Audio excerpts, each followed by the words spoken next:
Voici les 10 processus de fabrication qui vous donneront la chair de poule. On commence. Vous voyez cet homme qui verse ce liquide de couleur orange dans ses moules ronds? Il aimerait fabriquer un ballon, mais pour cela, cet homme doit compter uniquement sur ses mains et sur ses machines qui semblent en bien mauvais état. Allons au travail. Notre ami verse du liquide dans les moules qu'il sertit bien fermement avant de les exposer à la chaleur. Après quelques tours, il les trempe ensuite pendant quelques instants dans un tonneau plein de liquide, probablement pour les faire refroidir.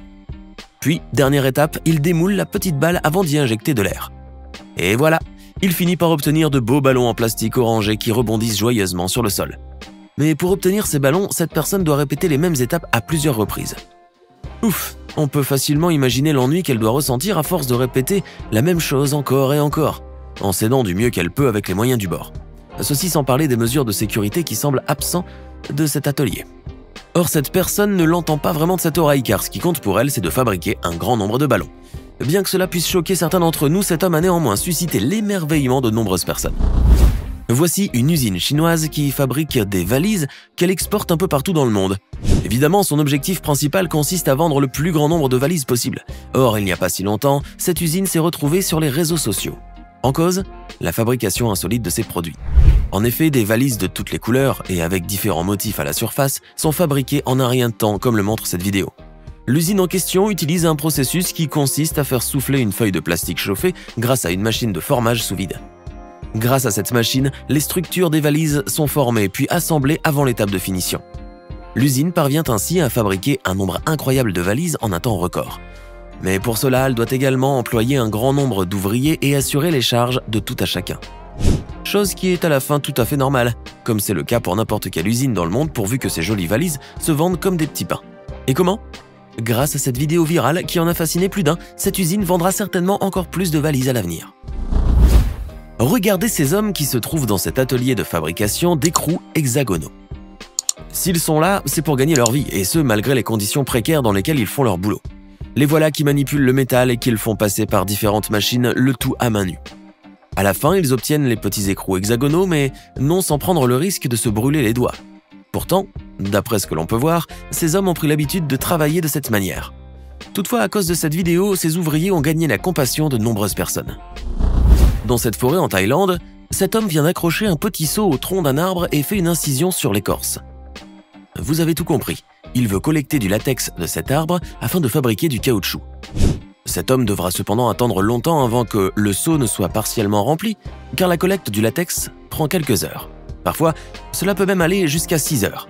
Passé ce temps-là, cet homme emportera ce latex vers un atelier où il sera nettoyé, additionné d'acide formique et coagulé, avant d'être laminé, rincé puis séché.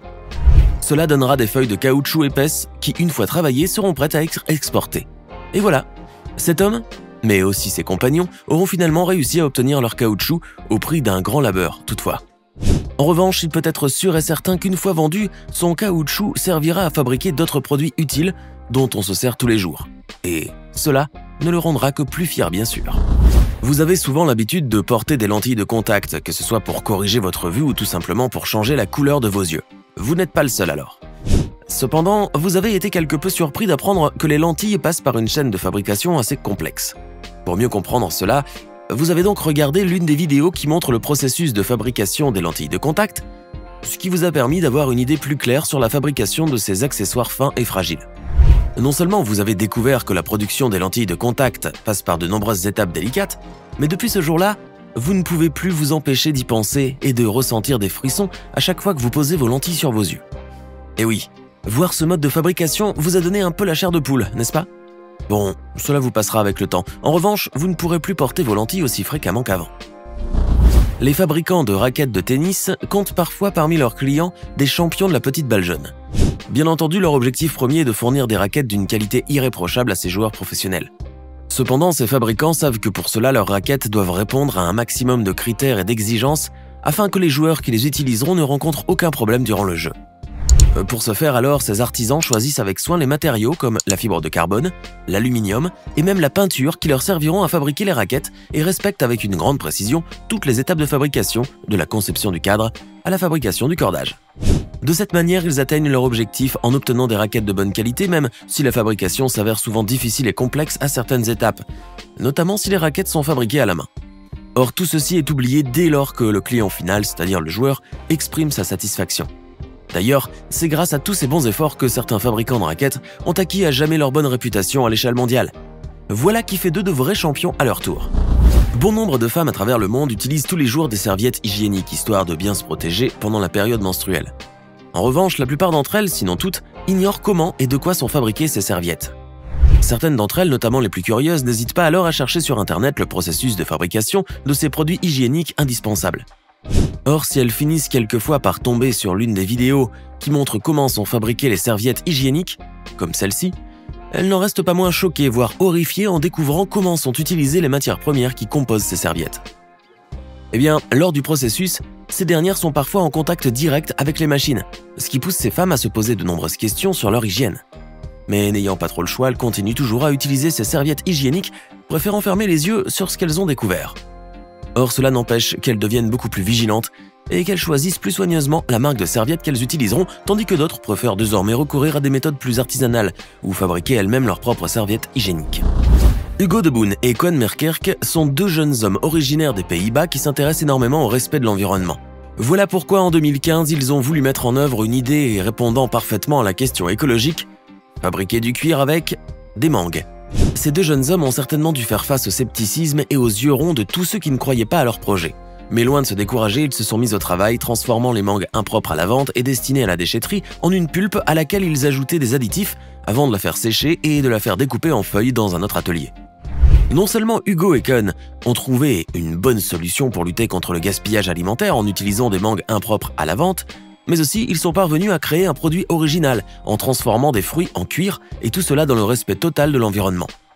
Quiconque d'entre nous penserait que cela pourrait leur attirer quelques ennuis avec les producteurs de cuir animal, mais les deux jeunes hommes assurent qu'ils ne cherchent pas à remplacer le vrai cuir que l'on connaît tous par leurs produits. Cependant, grâce à leur cuir de mangue, Hugo de Boon et Koen Merkerk sont aujourd'hui considérés comme des inventeurs de génie. Si vous n'êtes pas de ceux qui se laissent pousser la barbe ou la moustache, vous devez alors certainement vous raser tous les jours. Et bien sûr, vous cherchez toujours à vous procurer les meilleures lames de rasoir qui existent sur le marché. Mais dernièrement, pendant que vous teniez votre rasoir dans la main, vous vous êtes surpris à vous demander comment peut-on fabriquer des lames aussi minces et coupantes.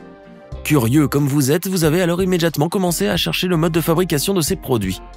C'est ainsi que vous avez découvert que les lames de rasoir sont fabriquées à partir d'un ruban d'acier très pur qui est perforé dans les presses, traité de manière à devenir dur et souple à la fois, recouvert d'une couche de produit qui empêche sa rouille, puis affûté pour donner à la lame une finesse extrême. Waouh! Toutes ces étapes vous ont donné un peu le tournis, mais au moins vous savez de quoi sont faites vos lames de rasoir, et puis vous y penserez à chaque fois que vous vous raserez. Les ouvriers qui travaillent dans les usines de fabrication de crayons occupent différents postes où chacun espère mener sa tâche à bien. Car dans les usines de fabrication de crayons, ces personnes n'ont pas droit à l'erreur. Et pour bien réaliser leur travail, ces fabricants de crayons suivent donc correctement les étapes. Tout commence par le mélange du graphite et de l'argile. S'ensuivent d'autres étapes comme l'ajout des pigments de couleur, le formage des mines et leur séchage dans des étuves, puis leur pose sur les rainures de bois. Il ne reste plus qu'à ajouter la touche de décor finale au crayon. Une fois toutes ces étapes réalisées, les ouvriers finissent par obtenir un bon nombre de crayons, prêts à être utilisés sur du papier. Mais pour arriver à ce résultat, ces personnes fournissent un très grand effort, car aussi simple soit-il, le crayon passe par un processus de fabrication très complexe. On peut dire cependant qu'après des années passées à manipuler les produits et les machines, ces fabricants sont parfaitement habitués à leur travail, et ce malgré sa complexité. Voilà qui fait d'eux de vrais artisans respectés par les artistes du monde entier. Et nous terminons avec un dernier processus. Imaginez que vous vous trouvez dans une grande exploitation de vaches laitières. Cela tombe bien car il y a très longtemps que vous voulez voir comment on traite les vaches pour obtenir du lait, n'est-ce pas? Vous avez même envie de vivre cette expérience en tirant vous-même sur le pied d'une vache, mais à votre grand étonnement, vous remarquez que tout dans cette ferme est automatisé. Et oui, cette exploitation emploie un système de traite automatique, mais pas que. Même l'alimentation des vaches est automatisée et contrôlée. Vous voilà donc bien déçu. Toutefois, pour mieux comprendre comment se déroule la traite automatique, vous vous approchez alors d'un groupe de vaches dont les trayons sont enfoncés dans les griffes de traite, ce qui vous permet de voir de plus près ce processus que vous n'avez jamais vu auparavant. Cela vous choque un peu au début, de plus vous ne pouvez vous empêcher de vous imaginer à la place de ces pauvres vaches et de vous dire qu'elles doivent avoir très mal. Cependant, votre grimace de douleur disparaît immédiatement dès que l'on vous apprend que ce système de traite automatique n'est pas si douloureux que ça pour vos amis les vaches, et que, de plus, il présente de nombreux avantages pour l'exploitation. En effet, en plus d'être hygiénique et rentable, la traite automatique des vaches ne nécessite pas une main-d'œuvre importante. Vous qui voyez la traite automatique des vaches d'un mauvais œil au début, voilà que vous avez changé d'avis pour de bon. Maintenant, dites-nous dans les commentaires lequel de ces processus de fabrication vous a le plus impressionné ou bien choqué. N'oubliez pas de vous abonner et de cliquer ici pour regarder une autre de nos vidéos.